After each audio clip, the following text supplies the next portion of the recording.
तो हिंदुस्तानी फजाइया ने पाकिस्तान पर करारा जवाब किया है। करारा एक तरह से पुलवामा हमले का जवाब हिंदुस्तान की तरफ से दिया गया है और जिसके बाद पाकिस्तान तिलमिला सा गया है और अब पाकिस्तान हिंदुस्तान के इस कदम को आलमी सतह पर ले जाने की कोशिश कर रहा है। उसने कहा कि यह वायलेशन है, खिलाफ वर्जी है सरहद की, एलओसी की, लेकिन इतना तो जरूर है कि हिंदुस्तान ने सख्त जवाब और सख्त कदम जरूर उठाया पाकिस्तान के खिलाफ। इसी पर लगातार हम बातचीत कर रहे हैं। कुछ खास मेहमान मेरे साथ जुड़े हुए हैं।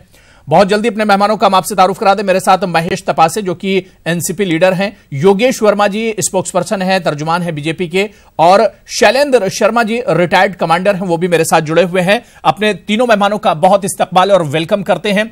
शैलेंद्र शर्मा जी, आपसे ही शुरुआत करना चाहूंगा। पुलवामा में हमारे 40 से ज्यादा जवानों की जानें गई थी, जवानों की शहादत हुई थी।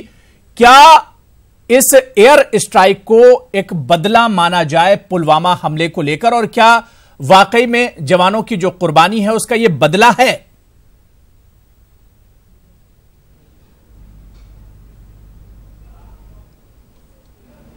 इसको आप चाहे बदला कहें या ये कहें कि भारत ने ये एक इंडिकेशन दिया है पाकिस्तान को कि अभी बिजनेस एज यूजुअल नहीं हो सकता है। अगर आप हमारे जवानों पे दहशतगर्दी के अटैक करवाएंगे या आप भारत में कहीं भी अटैक कराएंगे तो उसका मुआवजा आपको भरना पड़ेगा, उसकी प्राइस होगी। ये नहीं कि आप यहाँ पे जवानों को मारे और आप कुछ भी करते रहे और हम कुछ भी नहीं करेंगे। तो ये एक इंडिकेशन है कि अपने जिहादियों को आप कंट्रोल करें, अपने दहशतगर्दों को कंट्रोल करें और उनको ना सहायता दें जिससे कि वो आके भारत में अटैक कर सके। तो आप इसे बदला चाहते हैं तो बदला समझिए, इसे एक इंडिकेशन चाहते हैं कि ये भारत अब, ये हिंदुस्तान अब ऐसी वारदातों को एक्सेप्ट नहीं करेगा। बिल्कुल। योगेश वर्मा जी, क्या वाकई में हुकूमत के ऊपर, सरकार के ऊपर एक दबाव था पुलवामा हमले के बाद इस तरह का जवाब देने का, और वो जवाब सरकार ने दे दिया है एक तरह से? अभी मोदी जी का मैं भाषण सुन रहा था जी। उन्होंने कहा कि मैं देश नहीं झुकने दूंगा। मोदी जी जब से राष्ट्रीय राजनीति में आए हैं तब से उन्होंने एक बात हमेशा कही है कि सबसे प्रथम देश, नेशन फर्स्ट, उसके आगे कोई भी कॉम्प्रोमाइज नहीं होगा। बिल्कुल। और मोदी जी ने ये दूसरी तीसरी बार, चाहे उरी हो, चाहे उसके पहले का सर्जिकल स्ट्राइक हो, चाहे पुलवामा हो, हर जगह पे उन्होंने बता दिया कि आप भारत बर्दाश्त नहीं करेगा। अगर भारत के साथ में आप बात करोगे तो वो बात का जवाब बातचीत से देगा। अगर आप भारत के खिलाफ हथियारों को इस्तेमाल करोगे तो हथियार का इस्तेमाल हमको भी आता है। आप जिस तरह की चाहिए, अभी आपने कुछ दिनों पहले देखा होगा कि हमारे फौज के जो चीफ थे उन्होंने भी आकर के यही बात कहा कि मैं चाहता हूं कि आप लोग बंदूकें छोड़े और बात करने आए, क्योंकि अब आज के बाद अगर आपने बंदूकों का इस्तेमाल हमारे सामने किया तो उसका जवाब हम आप ही के भाषा में देंगे। तो मुझे लगता है कि शैतान जो होते हैं ना, उससे कम में समझते ही नहीं है। आज 60 वर्षों में 1947 में जब देश आजाद हुआ तो लोगों को पता होगा कि पूरी लाशों से भरी हुई ट्रेन ये पाकिस्तान ने हमको गिफ्ट दिया था। एक भीख की जमीन, हमने जमीन पाकिस्तान को दी। हमने कहा कि आप ये ले लो और इससे अपना सर छुपा लो। तो सर छुपाने की जगह अब उसको हमारे सर की जरूरत थी। तो ये पाकिस्तान कभी भी सीधा नहीं चला। 47 के बाद कुछ न कुछ ये मेरी जमीन, वो मेरी जमीन, इस तरह से उसकी मांगे बढ़ती चली गई। और जो पुराना शासन था उसने उसको कहीं ना कहीं मदद की, उससे डरता रहा। इंटरनेशनल 62 में क्या पाकिस्तान को जवाब नहीं दिया गया? ऐसा 62 में क्या पाकिस्तान को जवाब नहीं दिया गया? योगेश जी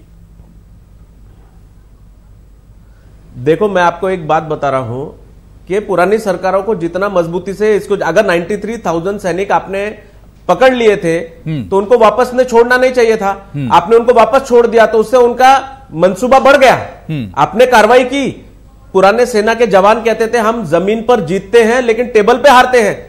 आपकी हार हमेशा पॉलिटिकल, जब ये मामला पॉलिटिकल जगह पे पहुंचा तो आपने कॉम्प्रोमाइज कर लिया। ये कॉम्प्रोमाइजिंग की सरकार नहीं है, ये बात को आपको समझना पड़ेगा। अगर आपने पुराने समय में स्ट्राइक्स की थी तो 93 जवानों को छोड़ने की आवश्यकता नहीं थी। उनको इंटरनेशनल कोर्ट में ले जाकर के उनको सजा दिलवानी चाहिए थी, लेकिन वो सजा नहीं दिलवाई। जितनी बार भी युद्ध हुआ हमारे जवान तो लाहौर और कराची तक पहुंच गए थे, आपने उनको फिर वापस बुला लिया।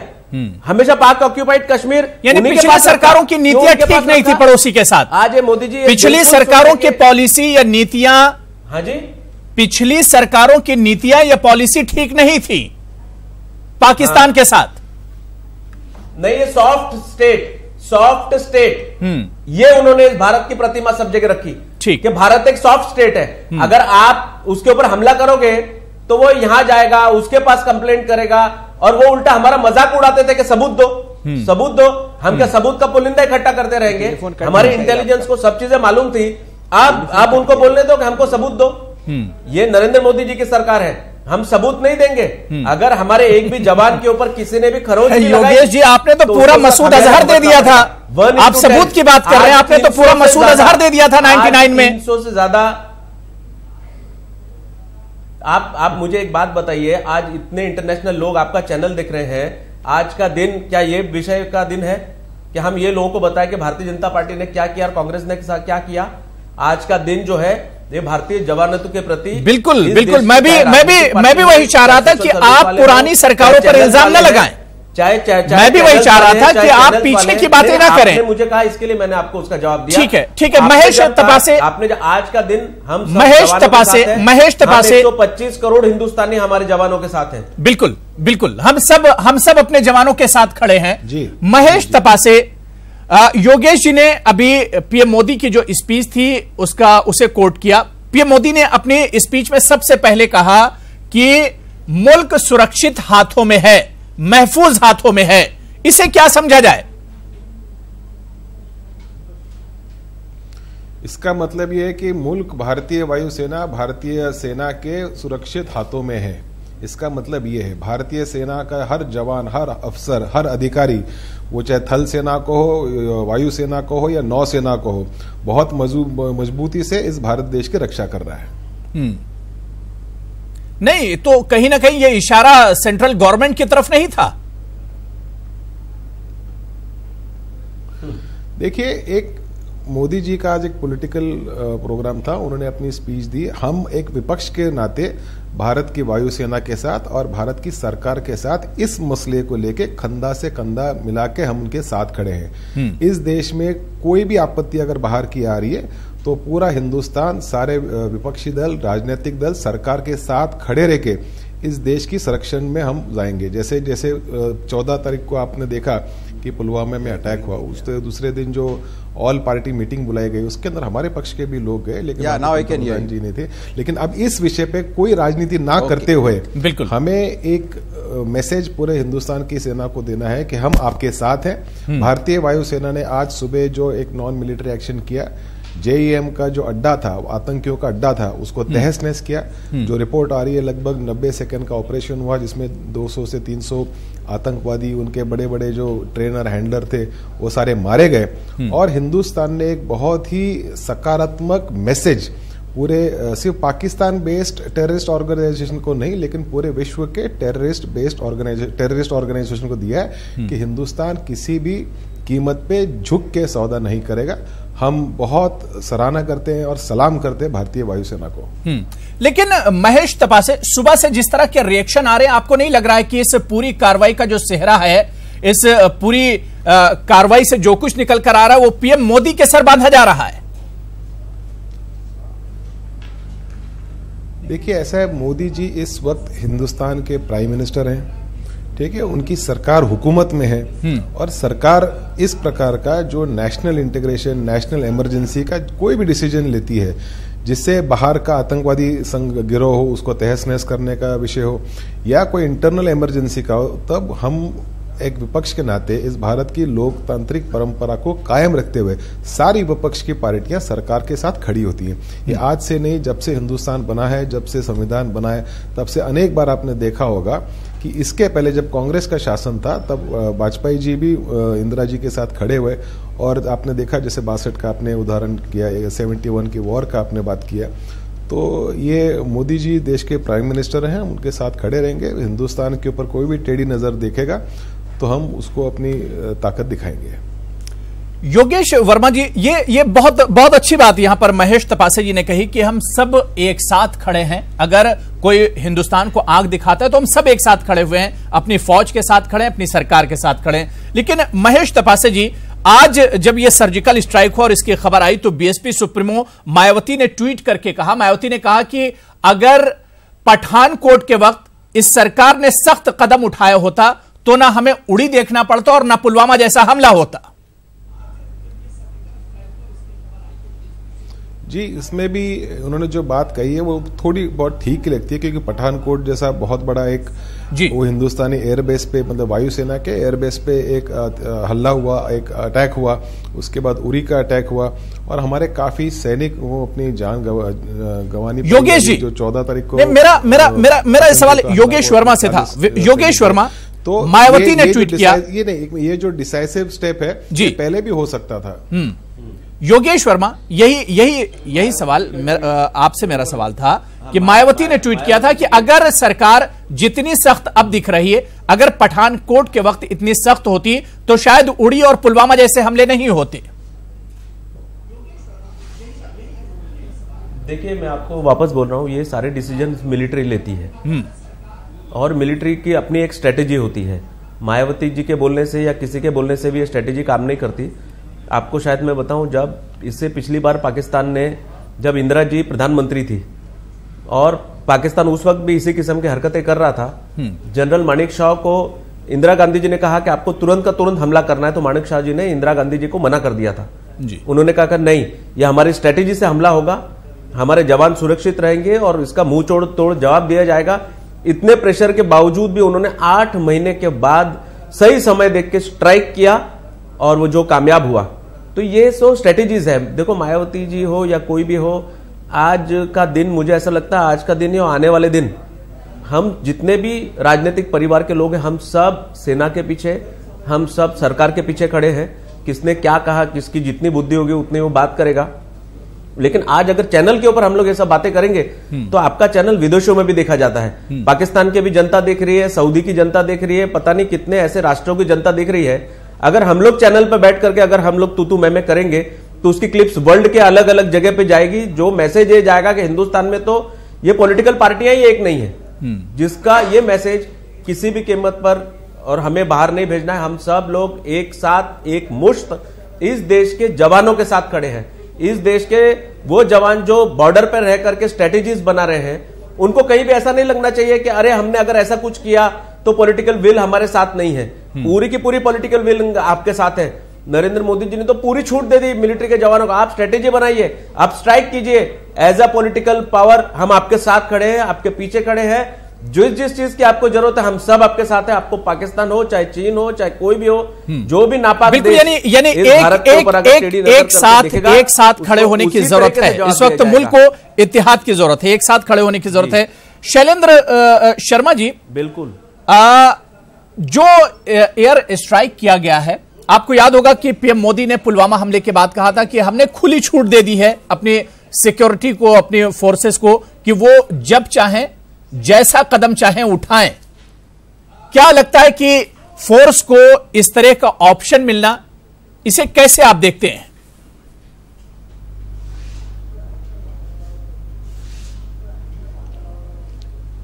देखिए, पुलवामा का अटैक एक बहुत बड़ा अटैक था और हमको उसका जवाब देना चाहिए था। और मैंने सुना है कि प्राइम मिनिस्टर ने पहले दिन ही मिलिट्री को छूट दे दी थी कि आप इसके लिए प्लानिंग करिए और उसके बाद अपने समय और अपनी फोर्स से आप इस प्लान को एग्जीक्यूट करिए। तो लोग जो बोलते हैं कि बहुत देर से करा, वो ठीक नहीं है, क्योंकि मिलिट्री जो अटैक करती है तो वो पहले सोचती है कि इसको 100% सक्सेस होना चाहिए। मैंने सुना है कि उन्होंने इस अटैक की 5-6 दिन पहले प्रैक्टिस करी, फिर उसके बाद में ये अटैक सही जहाज को लेकर, सही फोर्स को यूज करके और सही समय पे करा गया है। तो मेरे ख्याल से इससे अच्छे और प्लानिंग एयरफोर्स से नहीं हो सकती थी। और भारतीय सरकार को भी इस बात की डिसीजन लेने के लिए मेरी हार्दिक बधाई। बिल्कुल। शैलेंद्र शर्मा जी, लेकिन एक चीज और जहन में रखनी चाहिए कि जब ये हमला हुआ था और उसके बाद हिंदुस्तान ने एक कदम इंडिया ने पाकिस्तान के खिलाफ उठाए थे। पाकिस्तान के पीएम इमरान खान का भी बयान आता है कि इस तरह के कि अगर कोई कार्रवाई हिंदुस्तान करता है तो पाकिस्तान भी खामोश नहीं बैठेगा। इमरान खान के इस बयान को क्या गीदड़ भपकी ही समझा जाए, या वाकई में उसमें आज के वक्त में आप इतनी सलाहियत देखते हैं कि वो रिटर्न कार्रवाई कर सकता है?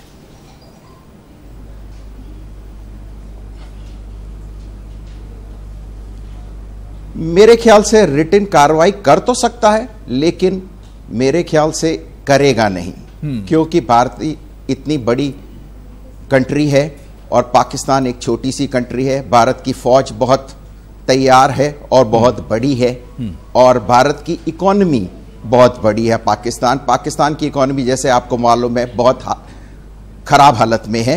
और अगर इस टाइम में उन्होंने रिटेलिएट करा और वो लड़ाई पूरी हो जाती है, वॉर में कन्वर्ट हो जाती है, तो इसका पाकिस्तान के इकोनॉमी और पाकिस्तान एज अ कंट्री बहुत बड़ा उनको जायजा देना पड़ेगा। और मैं नहीं समझता कि वो इस समय ऐसी अटैक करने की सोचेंगे, रिटेलिएशन करने की सोचेंगे, जबकि सब बड़े देश भारत के साथ हैं कि पुलवामा के अटैक के बाद में सेल्फ डिफेंस में भारत को कुछ करना चाहिए। और जैसा आपने देखा है, ये अटैक LOC क्रॉस करके करा गया है। ये ना पाकिस्तान के आवाम के ऊपर करा गया है, ना ये पाकिस्तान के इंफ्रास्ट्रक्चर के ऊपर करा है।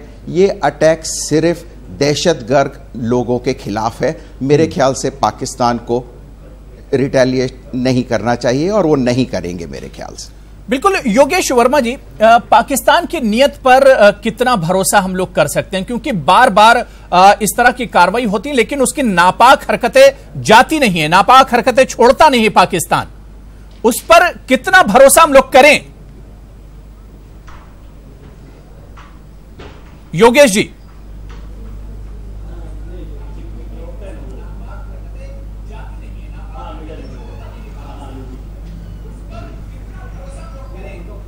योगेश जी, आप तक मेरी आवाज आ रही है? योगेश वर्मा।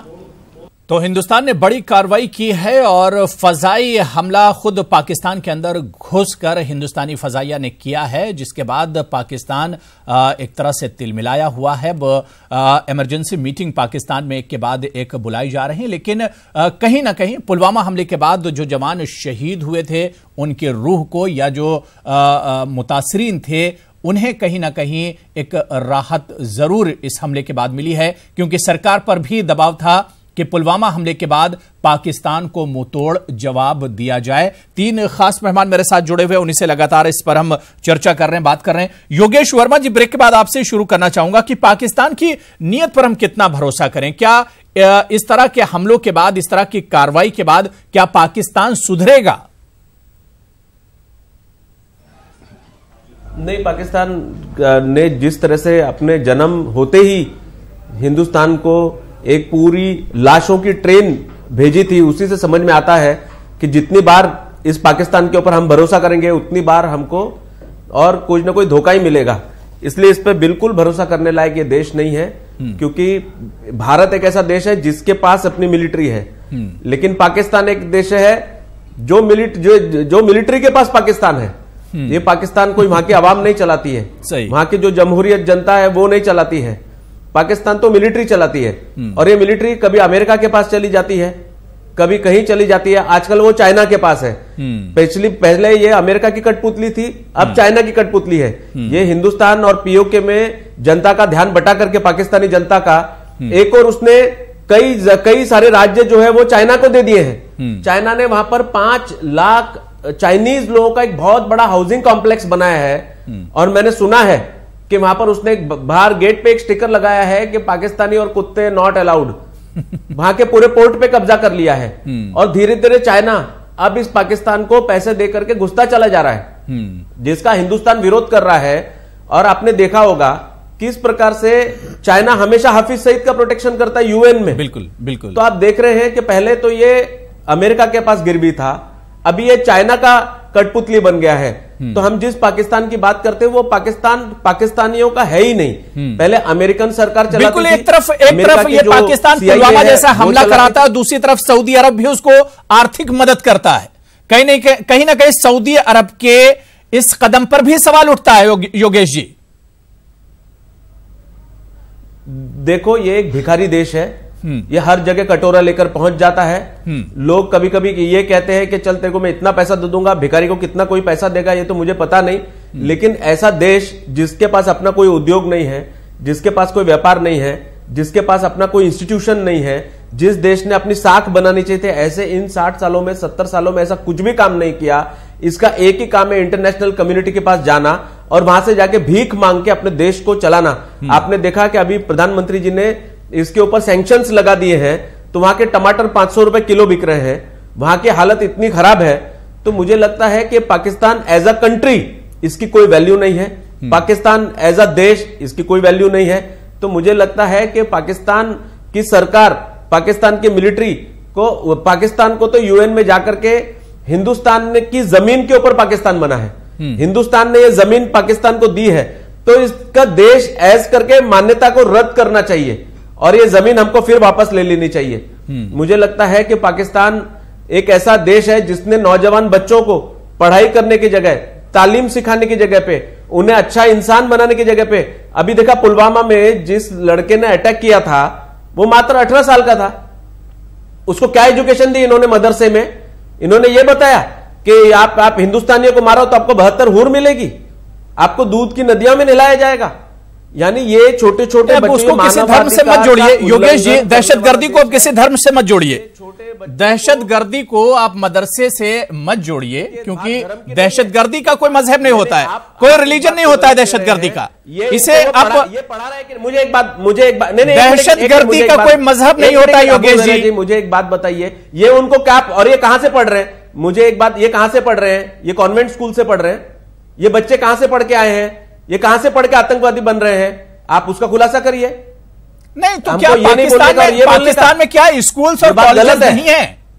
पाकिस्तान में क्या कॉन्वेंट स्कूल नहीं है? किसने धर्म की बात की? मैंने कोई धर्म की बात नहीं की। मैं वही कह रहा हूं कि आप इसे मदरसे की तरफ मोड़ रहे हैं, आप इसे इस्लाम की तरफ मोड़ रहे हैं। दहशतगर्दी का, दहशतगर्दी का कोई मजहब नहीं होता योगेश जी। पाकिस्तान के बच्चे दहशतगर्दी का कोई मजहब नहीं होता है। सोचना चाहिए, मैंने किसी मजहब का नाम नहीं लिया, दहशतगर्दी का मैंने किसी मजहब का नाम नहीं लिया, लेकिन उसकी आड़ में अब मैंने सुना है कि मजहब नहीं सिखाता आपस में बैर करना।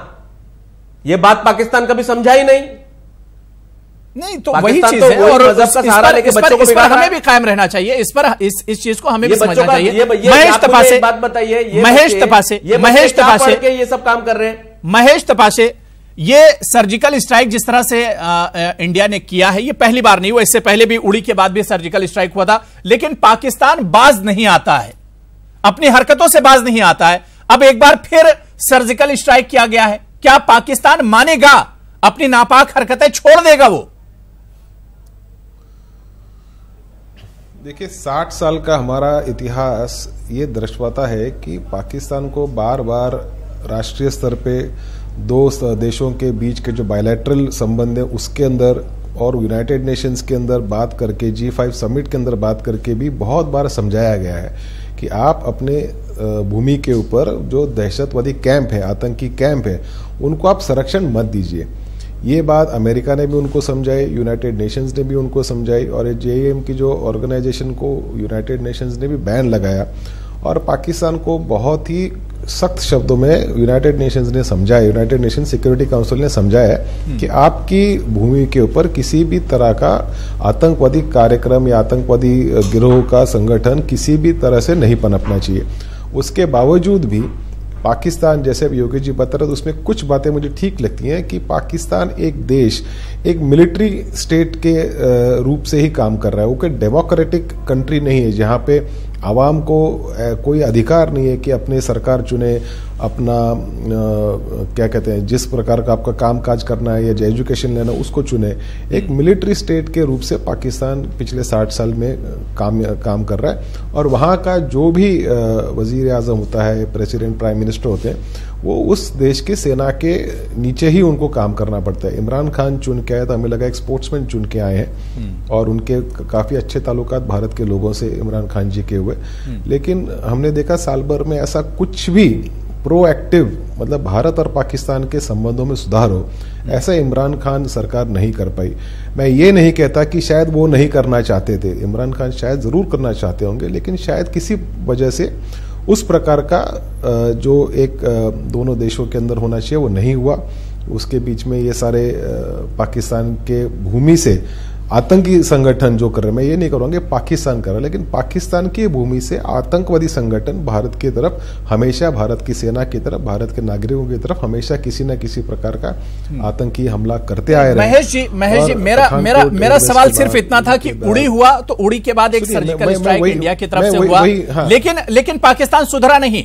अब पुलवामा के बाद फिर एक सर्जिकल स्ट्राइक हुआ है, क्या सुधरेगा पाकिस्तान? हम सिर्फ यहाँ पे होपफुल हो सकते हैं कि पाकिस्तान सुधर जाए। जी मैं आ रहा हूं शैलेंद्र जी, मैं आ रहा हूं। कर सकते हैं, प्रार्थना कर सकते हैं, लेकिन पिछले 60 साल का इतिहास ऐसा रहा है कि वहां पे 1000 बार समझाने के बाद भी सुधरे नहीं या समझे नहीं, मैं ऐसा कहूंगा। शैलेंद्र जी, पहले तो यही सवाल आपसे कि पाकिस्तान पर बार बार इस तरह की कार्रवाई होती है लेकिन वो सुधरता नहीं है, पहले तो इसकी वजह, और उसके बाद जो बात चाइना वाली योगेश जी ने कही थी मैं उस पर भी आऊंगा।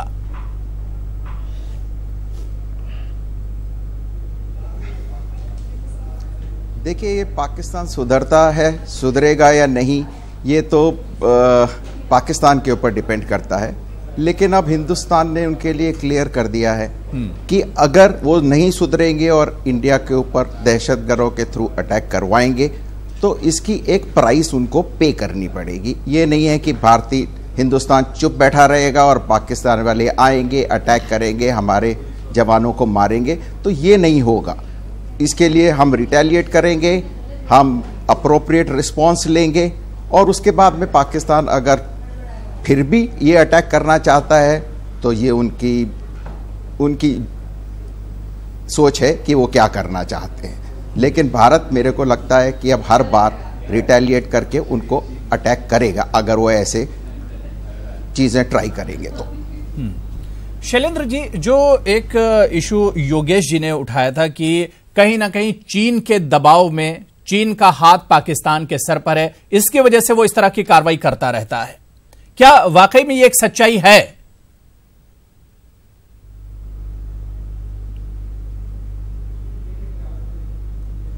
नहीं, मेरे ख्याल से ये सही नहीं है कि वो चीन के कहने से ये ऐसे दहशतगर्दी अटैक करना चाहता है। फैक्ट ये है कि पाकिस्तान जब से बना है वो हमेशा इंडिया सेंट्रिक रहा है। उनकी सोच सिर्फ इंडिया के अगेंस्ट रही है, उन्होंने अपनी खुद प्रोग्रेस कुछ नहीं करी है, और इसलिए वो हर वक्त इंडिया के ऊपर अटैक करते रहते हैं। अगर वो इंडिया के साथ में चले होते तो शायद पाकिस्तान एक दूसरी कंट्री होता। आजकल वहाँ पे डेमोक्रेटिक गवर्नमेंट होती, मिलिट्री उनको कंट्रोल नहीं कर रहा होता, लेकिन मैं नहीं समझता कि पाकिस्तान को चाइना ये अटैक करने के लिए मजबूर कर रहा होगा। बिल्कुल, यानी लेकिन अब एक तरह का एक दबाव तो होगा, इस तरह के जब हालात होते होंगे शैलेंद्र जी, तो पाकिस्तान पर एक दबाव तो होगा कम से कम।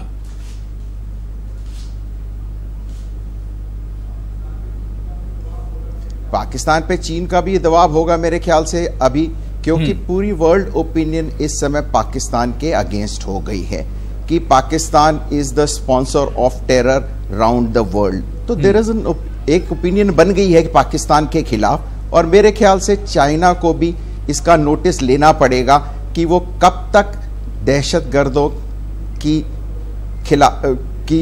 सपोर्ट करना चाहते हैं। तो मेरे ख्याल से पाकिस्तान को चीन की भी ये मैसेज आ रहा होगा कि ये आप अपना दहशतगर्दी का स्कूल बंद करिए। बिल्कुल योगेश जी, आज इस हमले के बाद बहुत से रिएक्शन आए और बहुत से ट्वीट आए, रिएक्शन आए, रद्द-ए-अमल आया। एक सेंट्रल मिनिस्टर हैं गजेंद्र सिंह शेखावत, उन्होंने ट्वीट किया कि ये मोदी का हिंदुस्तान है, घर में घुसेगा भी और मारेगा भी। मोदी का हिंदुस्तान से यहां पर क्या माने निकाले जाएं? इस वक्त प्रधानमंत्री नरेंद्र मोदी है, वो चुप नहीं बैठेंगे जी। कोई हमारे जवानों के ऊपर, हमारी जनता के ऊपर कोई आंख उठाने की कोशिश करेगा तो उसके हाथ तोड़ दिए जाएंगे। एकदम सिंपल है, इसमें कोई बहुत गहराई वाली बात नहीं है। ये मोदी का नया हिंदुस्तान है, ये घर में घुसेगा भी और मारेगा भी। ये साफ संदेश ये नरेंद्र मोदी जी के नेतृत्व वाली सरकार, ये जितने भी हमारे दुश्मन हैं उनको देना चाहती है। बिल्कुल, यानी जो कार्रवाई आज हुई है कहीं ना कहीं उसका पूरा का पूरा सेहरा मोदी जी को दिया जा रहा है। देखिए, आप बार बार कुछ ऐसे शब्द, मुझे लगता है कि ये सेना और मोदी जी और विपक्ष और ये देश का 125 करोड़ हिंदुस्तानी लोगों का यूनाइटेड एफर्ट्स है। हमको ये बात कहनी चाहिए। बिल्कुल बिल्कुल, ये ट्वीट भी इस तरह से अलग नहीं, बिल्कुल बिल्कुल, मैं भी यही चीज चाह रहा था। योगेश जी, आप बहुत अच्छी बात कह रहे हैं। योगेश जी, आप बहुत अच्छी बात कह रहे हैं। योगेश जी, आप बहुत अच्छी बात कह रहे हैं। एक साथ है, सारे हिंदुस्तानी एक साथ है। बिल्कुल योगेश जी, आप बहुत अच्छी बात कर रहे हो। मैं भी यही चाह रहा था कि गजेंद्र सिंह शेखावत यहां मोदी वर्ड न लगाकर अगर ये कहते कि मुल्क यूनाइट है और सब मिलकर पाकिस्तान को मुंहतोड़ जवाब देंगे। भावना है, एक की भावना है।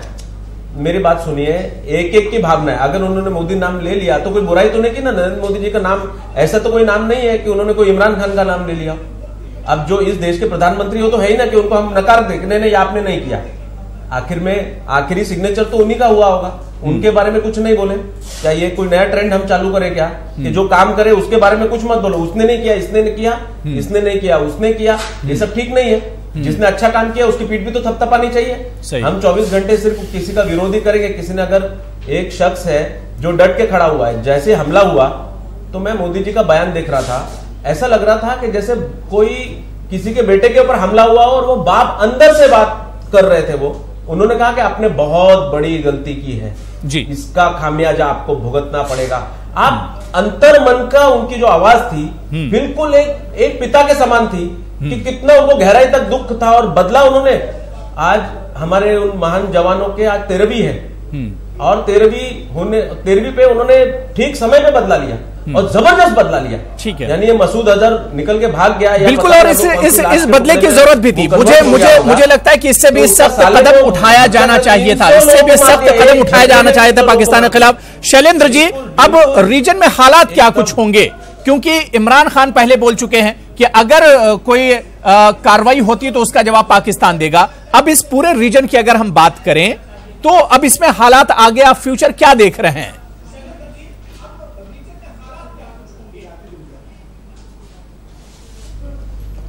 मेरे ख्याल से ये सब रिटोरिक था इमरान खान का कि हम कुछ ना कुछ रिटेलिएट करेंगे। मेरे ख्याल से पूरी दुनिया की ओपिनियन पाकिस्तान के अगेंस्ट है। भारत ने ना तो पाकिस्तान की जनता के ऊपर अटैक किया है, ना पाकिस्तान के इंफ्रास्ट्रक्चर के ऊपर अटैक किया रहा है। ये अटैक सिर्फ उनके दहशतगर्दों को मारने के लिए और दहशतगर्दों के जो लॉन्च प्लेटफॉर्म है उनको ख़त्म करने के लिए किया है। और अगर ये है तो मेरे ख्याल से नहीं किसी इस रीजन में कुछ फ़र्क पड़ेगा और मेरे ख्याल से ना ही पाकिस्तान ऐसे एक्शन लेगा जिससे कि वो नेस्तनाबूद हो जाए। मैं नहीं समझता कि ऐसा होगा। बिल्कुल, चलिए बहुत बहुत शुक्रिया शैलेंद्र शर्मा जी, आपका भी, योगेश वर्मा आपका भी, और महेश तपासे आपका भी बहुत बहुत शुक्रिया मेरे साथ जुड़ने के लिए। तो जाहिर सी बात है कि पाकिस्तान को एक इशारा तो हिंदुस्तान ने दे दिया कि अगर नहीं सुधरोगे तो इससे भी कड़ी कार्रवाई की जाएगी और मुंहतोड़ जवाब दिया जाएगा। आदाब।